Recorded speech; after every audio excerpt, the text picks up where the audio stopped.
Thank you, Dini. Good morning. Isn't that a great reading? There's no such thing as your mind. I've always been told I'm pretty mindless anyways, so it's that's not news to me, but we open up into that one mind. Our talk today is on the topic of infinite imagination. Breathe that in for a minute. Infinite imagination. I told somebody I was talking about that, and I said I might go on for a really long time because it's kind of an infinite topic. And so, I hope you're comfortable in your seats because we're going to be here for the next, 5 or 6 or 7 years. I'm going to start off with a wonderful quote, which is actually kind of a definition of imagination.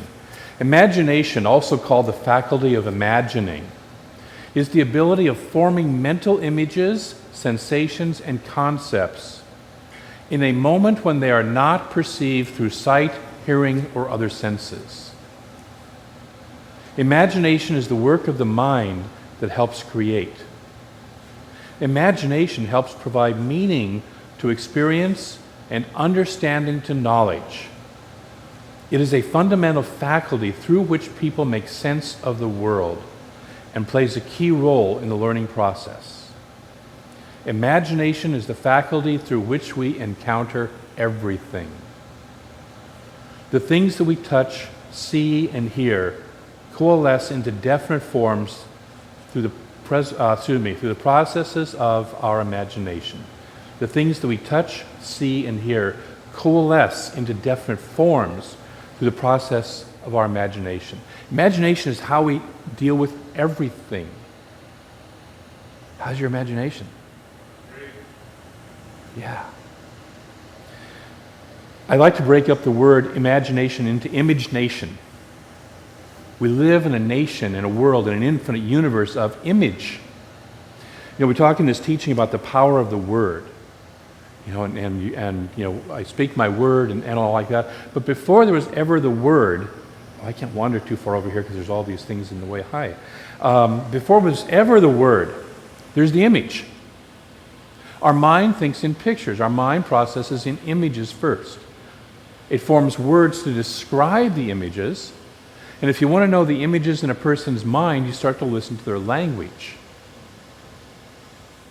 I can't do this. I'm really enthused about that. We are going to sell out the Civic Theater, or the Playhouse, the Riverfront Playhouse. I'm going to get nailed to the wall as part of my installation. We can hear the pictures in people's minds, can't we? I just found out these pictures don't come down. They have to kind of stay up, and even when we have the quilt up, they stay up there. So I'm less worried about being bolted to the wall because the wall is already occupied with those who are bolted to it. So I'm good. But we listen to the images, we listen to the words that describe the images, and if we pay attention to our own words, we hear our own images that are in our minds being described, and our images are what are creating our world. Our images, our imagination is what is creating our world. And always has been, by the way.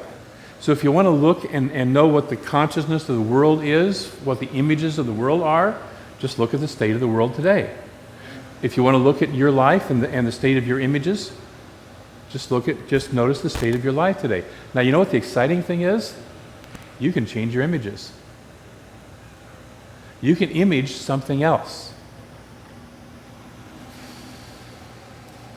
I love this word, this description that imagining is the ability of forming mental images, sensations, and concepts in a moment when they are not perceived through sight, hearing, or other senses. That sounds sort of like Paul's thing that faith is the substance of things unseen.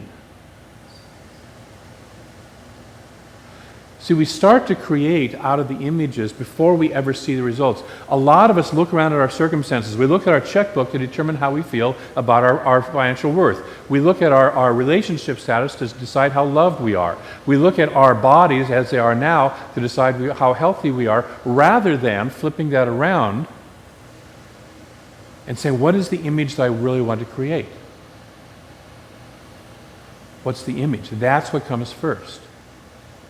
Because all that's out here right now is just the images we have held, and we can change our images. Can I get an amen? Can I get a yahoo? All right. We can change our images. That is what we do. Imagination is the faculty through which we encounter everything. Einstein said, I believe in intuition and inspiration. Imagination is more important than knowledge. Don't you love that? Imagination is more important than knowledge. You know, as kids, we were taught knowledge, right? We were usually sat at a desk, and the teachers attempted to pour knowledge into our brains. We had to recite the knowledge just to prove that we remembered the knowledge. And we were told, stop daydreaming, stop imagining, stop being so playful. Anybody besides me? Yeah. Kind of standard 101 school system in the United States of America. And yet Einstein, who was, by the way, a terrible student in school, they wanted to flunk him out. They said he'll never amount to anything. Einstein said, imagination is more important than knowledge, for knowledge is limited, whereas imagination embraces the entire world, stimulating progress and giving birth into evolution. Imagination encompasses everything. He says the world, I'll say the universe. How big is your imagination?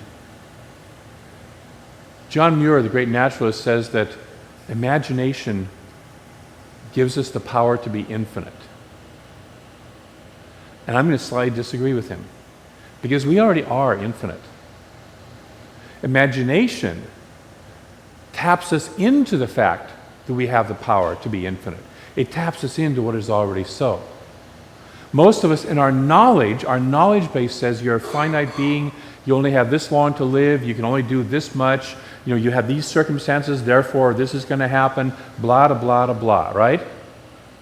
Imagination says, bigger, way bigger than that. It's imagination that pulls us out of whatever circumstance we're in. How's your imagination? Do you stretch it every day? Or are you like Alice, who in Wonderland says, there's no use trying. One can't believe impossible things. The Red Queen says, I dare say you haven't had much practice. When I was your age, I always did it for half an hour a day. Why, sometimes I believed in as many as 6 impossible things before breakfast. How are you at believing in, not just imagining, believing in? There's a formula here. Half an hour before breakfast. Have you ever listened to any people who tell you how to shift your life? Take some time to image what you want first thing in the morning. About a half hour. Here's like a century before that, Lewis Carroll saying, through the Red Queen, I spend half an hour in the morning believing, not just imagining, believing 6 impossible things. And therein lies the thing. How's your imagination, and then how's your belief in what you imagine?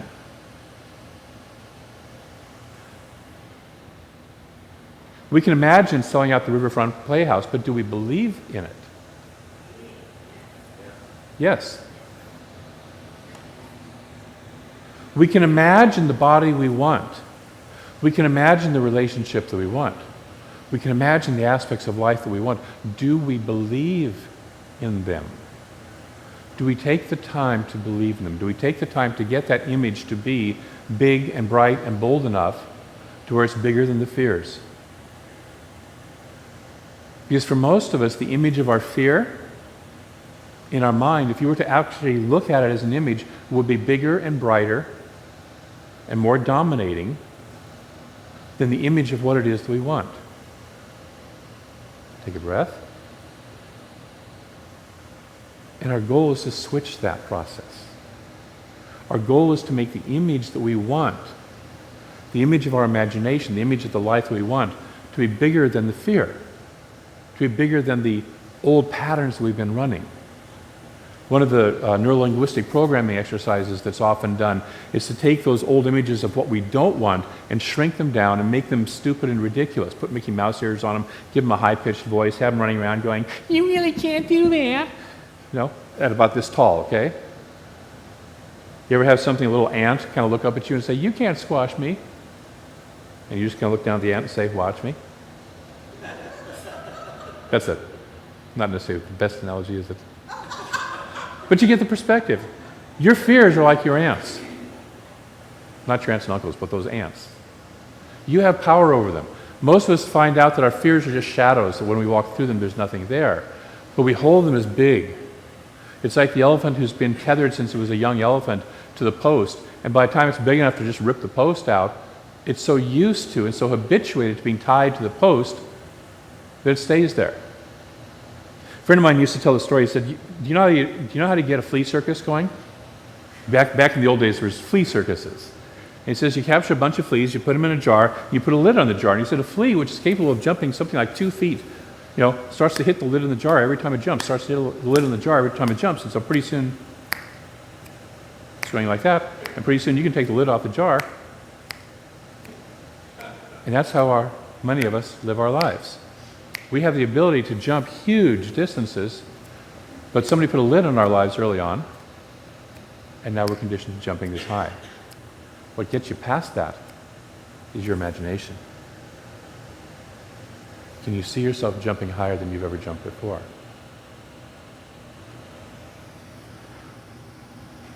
We're told that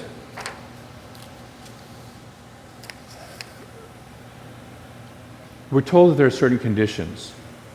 You're so old, therefore you can't do this. As you age, your body is going to do this, this, and this. Anybody ever hear that besides me? The other day I was in Michael's. I was getting some framing done. I met a guy who was, as we got talking, I figured he was in his mid-50s. He was 70. Landscaper. Still doing hard physical labor. I told him I was 63. The girl behind the counter, who was in her late 20s or early 30s, is sitting there like her eyes got about this big, and she's looking at both of us going, I figured you for mid-50s, and I figured you for 40s. What's the aging of the body have to do with it? We're immortal beings. Take a breath. The essence of who we are will never die. One of the things we say is we don't have time to do this, so I don't know what to do. Sometimes we get in our imagination and we don't know what to do. You have an infinite amount of time. Just choose what order you want to do it in. You're infinite beings. I know people who are in their 60s who are sitting in old folks' homes, just kind of like that, and people in their 80s and 90s who are jumping out of planes, learning how to parachute. Okay? Which one do you want to be? And what it is, it's the images we hold. I remember back when I was in my early 40s, there was a woman in our office who was celebrating her 50th birthday. And she was not a graceful 50, let's put it that way. I remember hearing the voice in my mind go, oh, that's what 50 looks like. And fortunately, I caught myself right away and went, not for me. That is not what I want to look like at 50. That is not how I want my body to be at 50. And fortunately, I had other people who were, in their 70s who were still riding big, long bike rides and stuff like that and doing stuff. What's the image we hold? I used to ride the Seattle-Portland bike ride, which is happening this weekend up in between Seattle and Portland. Right now, a whole bunch of my friends are riding through, they call it heat. It's 90 degrees up there. And which for Seattle and Portland is pretty darn hot and like that. So it's just a normal morning here. I used to ride that ride, and I'd encounter people later on who would sit there and go, oh, I could never do that. 200 miles in 2 days? I could never do that. You did 200 miles in 1 day? Oh my God, I could really never do that. And these are people who are healthy, otherwise, just in their, 30s, 40s, whatever like that. And then I encountered people. There was a guy, I remember one time, I used to be one of the organizers of it, so I could hear the stories. There was a guy one time who had his foot amputated, and as he was recovering, he came across an article on the Seattle-Portland bike ride. And he said, next year I'm doing that ride. And next year he did. Amputated foot and all. And here's people who are perfectly healthy who are saying, oh, I can't do that. Guess what the images are? He used his imagination to say, I see myself doing this ride. I don't care what's happened to my foot. I remember another time there was a woman who was, I think she was almost 400 pounds when she started. Her husband basically had bet her I think it was $1,000 Nordstrom shopping trip if she would get in enough shape to do the STP. She did it in 2 days, and she did it. And in her imagination, She wasn't sitting there thinking about her weight. She was thinking about what? The $1,000 Nordstrom spending spree. Okay? There's a story in the Bible about David. There's a bunch of stories in the Bible about David. But David, when he first starts out as a young man, and the Israelites are at war with the Philistines. Some of you have heard this story before. Probably some of you have read this story before. The Israelites are at war with the Philistines. And the Philistines have this one guy named Goliath, big guy, giant. And he comes out every day and challenges them. He says, send out your strongest man. He says, he and I will go at it. Our armies don't have to go kill each other. Whoever wins, gets to have the country. And of course, all the Israelites are like, no way, not me. Not against that guy. You're big, brawny, tall. Like our problems, like our fears, right? They come out every day and look at you and say, ha, take me down, go ahead, come on. And we say, So David is in the camp because his brothers had gone to war. They're the soldiers. He was just a shepherd. He was still back at home. He was the youngest of the five. And he's running around the camp, bringing them food from home and stuff like that. And he hears about this story about Goliath, and he's like, ooh, that sounds scary. And then he finds out that the king, Saul, has offered a reward. The reward is his daughter in marriage, a lifetime free of taxes, and a couple of other goodies like that. A lot of property, a lot of land. And all of a sudden David is sitting there going, the princess, I hear she bathes in scented oils every single night. Remember, this is back in a time when there wasn't running water and stuff like that. I hear she bathes in scented water every night. I hear she's like this. Man, no taxes. And pretty soon, guess who's facing Goliath? And guess who's not seeing Goliath? Guess who's seeing the princess, the tax-free, the land? What are the images that we hold in our mind?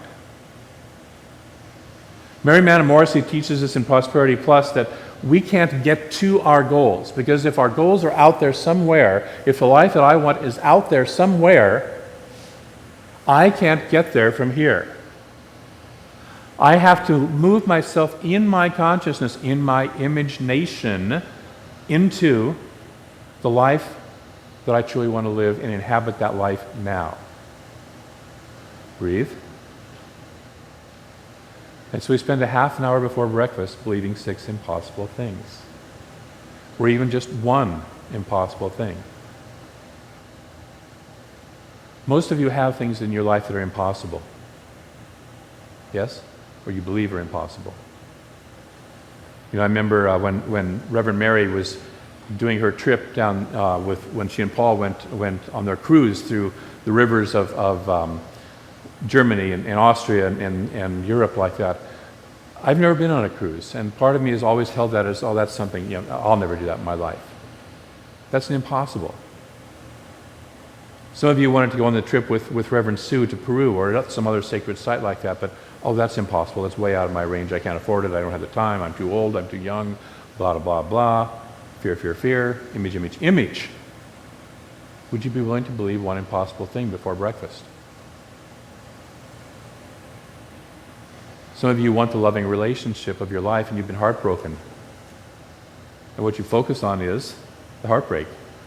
And what you want is the love. I'm talking to myself here too, by the way.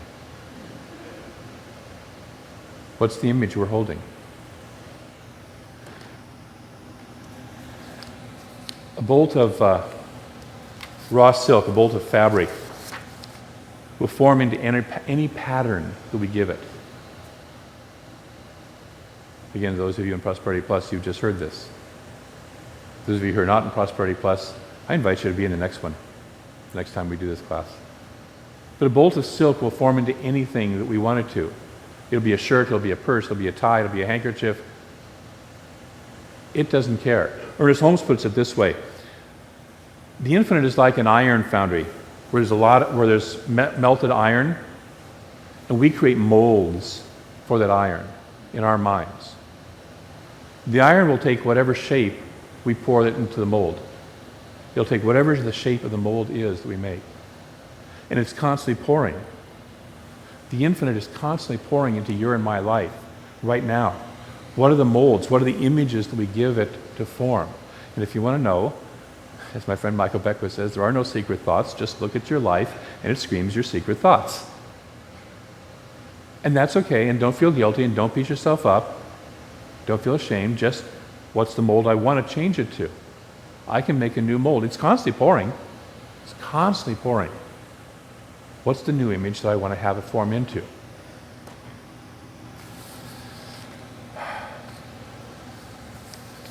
So Ernest in this reading, I love this. There's no such thing as your mind, my mind, and God's mind. There's only that one mind. So things are ideas in form. Everything started off, and we've talked about this before, first as an idea. Everything started as an idea, which started in imagination. What else could they be? That which we call our subjective mind, which is our creative power of our mind, we teach that there's two aspects of mind. There's the conscious mind, which is the one that chooses. So that's the one that says, this is the form I want. So we choose, and we're constantly choosing. Boom, boom, boom, choose, choose, choose, choose. We are constantly throughout our moment, day by day, moment by moment, choosing what is it that I want. Moment by moment, every moment, you and I are choosing. What are we choosing? And then there's the subjective mind, which is the process that allows the infinite to come into our lives, if you will. It's that which channels the iron, the melted metal of the foundry into our lives. And it puts it sometimes through a filter that pollutes the foundry, the pure metal, because it's polluted. And so we have an image that says, I really want to be wealthy, but we have a little subjective stuff going on in our own mind that says, wealthy people are bad, I don't really want to be like wealthy people, money's evil, money's not spiritual, I'll never have enough, I don't have enough education, I don't have the right job, I don't have the right background, I don't have blah, blah, blah. Anybody else's mind besides mine ever? Yeah, okay. And it may be money, it may be health, it may be loving relationships, it may be fulfilling work, it may be whatever it is that you want, connection with God, whatever it is that you want. We all have chatter that says that. But that's the subjective mind. So that which we call our subjective mind is in reality our identity in the infinite mind. And so we see that the subjective mind is the medium through which experiences come to us. And our subjective mind is that where we hold the images of what we want. And so it's like tapping into the internet. The internet is kind of like an infinite thing, right? You can find all sorts of anything you want practically on the internet. You can find almost an infinite number of cute puppy and cute kitty videos on the internet, right? Those of you who know? Yeah. Okay.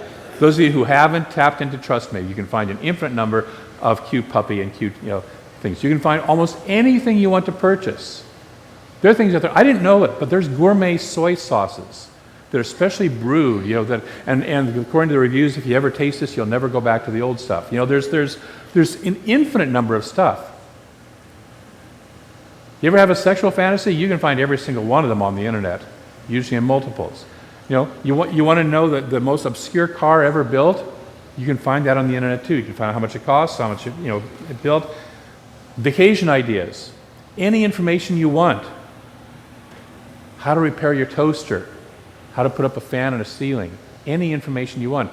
Cooking, I love it. Infinite number of recipes practically. They're all out there. The infinite is even bigger. Do we tap into that? Or do we still run around on our computer looking at the same couple of programs over and over again? We have this infinite internet, infinite imagination, and most of us spend our time with the 2 or 3 programs that we're very familiar with.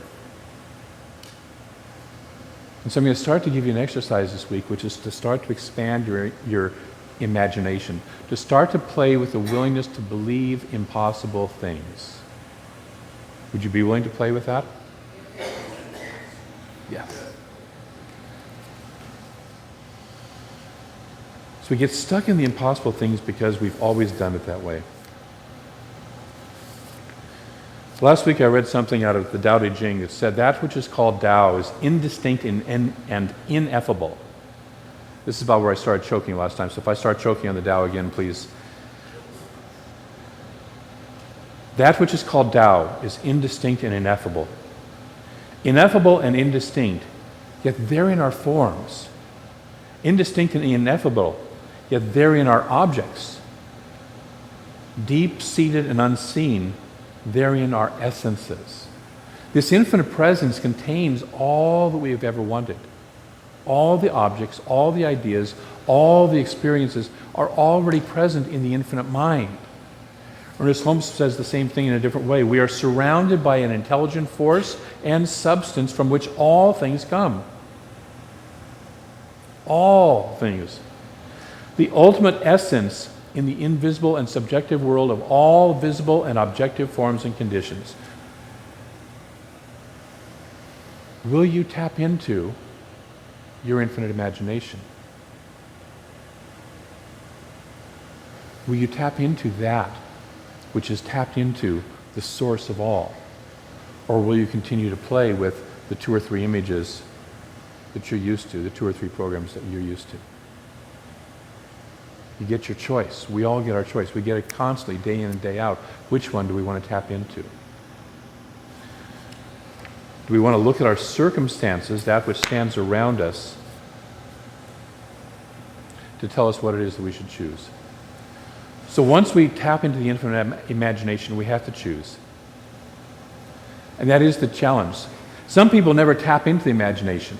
They sit there with kind of blinders on, living their life like this. Other people are so tapped into the imagination that, wow, I got infinite choice, but they never do anything with it, right?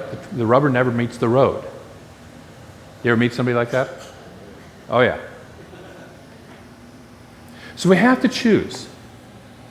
Not choosing is an avoidance process. Not choosing is a belief in lack. I don't have enough time, I don't have enough money, I don't have an idea of how to do it. That's the one that stops a lot of us. I don't know how, so therefore I'm not even going to think about it. I'm not going to choose. I'm not good enough. Who am I to be fabulous? That wonderful Marianne Williamson quote, who am I to be fabulous? You're a child of God. Your playing small does not support the world. So we either don't tap into our infinite imagination and we stay dull and stuck, or we're so tapped into it we don't form what we want. So it stays in the imagination and it just stays scattered as an idea. So the process is that we start to tap into the infinite imagination. This is your homework this week. Number 1, spend some time expanding your imagination. Pick an area of your life that you would like to expand in. And practice believing something that seems right now impossible about that life, about that aspect of your life. Would you be willing to do that? Yes. Pick something and just stretch your imagination. You don't have to figure out how to make it happen. That's not the purpose of this. The purpose of this is to stretch your imagination, to stop looking at what you've been looking at here and stretch the imagination. I like to say one of my favorite phrases is, the what is ours, the how is God's. So you don't have to figure out the what, or the how, excuse me. You just have to choose what. So expand your imagination. Practice imagining an impossible thing for half an hour before breakfast.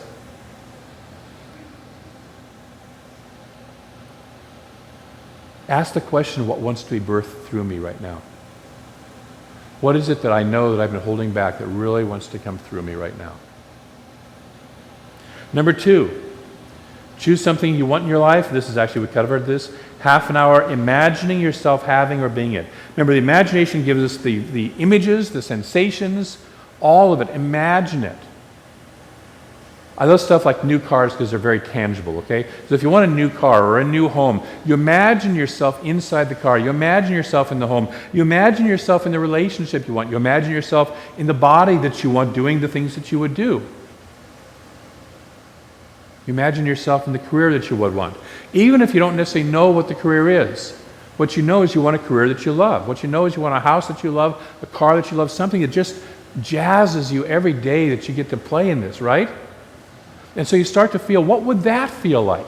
What would it feel like to just live in a home that I'm excited about? To drive a car that every time I open the garage and look at that car, I say, oh man, I'm so glad I own this car. And every time I drive down the road, I'm just feeling good in it. What would it be like to be in a relationship with somebody that every morning when you wake wake up and look at them, you say, thank you, God. Instead of that old thing. Thank you, God.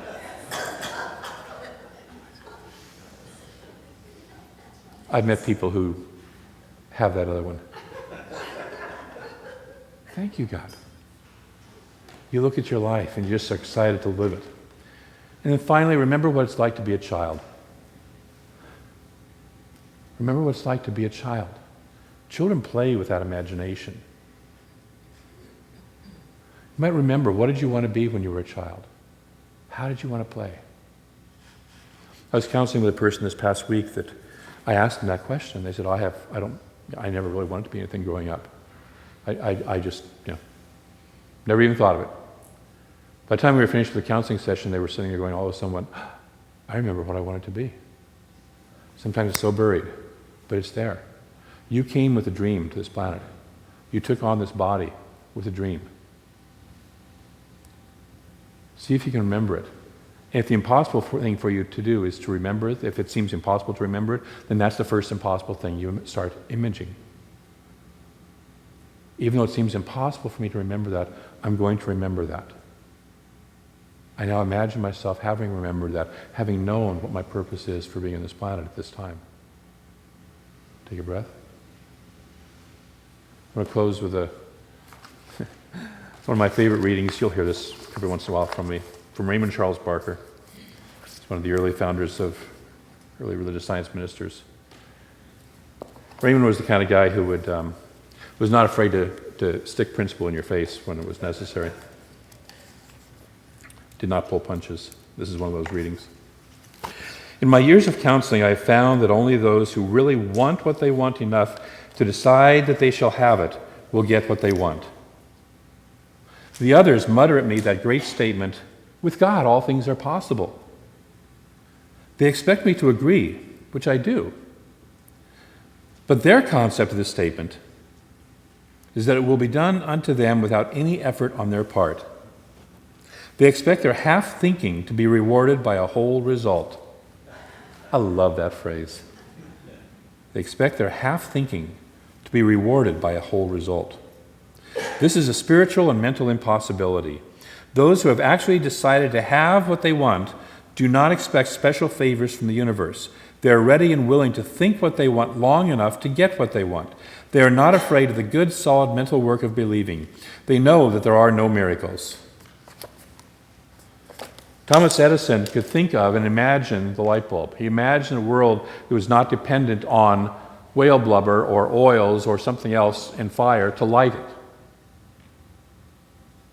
It took a lot of holding on to that image through something like 10,000 processes that didn't work out. John F. Kennedy imagined us walking on the moon, placing a person on the moon and returning them safely. In case you noticed, we had a couple of glitches along the way.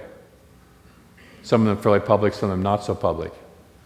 There's blooper reels of rockets that take off sideways and things like that, with fortunately not people on them. But he kept on imagining that, and the people that he inspired, even after he was gone, kept on imagining that to where 10 years later it was accomplished. Both those things had never been done in all of human history prior to that, and there's a lot of other things. Are you willing to do the good, hard work of imagining, stretching your imagination, believing your imagination, and bringing it into, and letting it move into form? You don't have to make it happen, you make it welcome. You willing to do that? Yes. All right. Let's support that in prayer. So I know that there is one and only one life, one infinite presence, one absolutely sheer source of all, infinite possibility. Now that is all that there is. There is nothing else but that.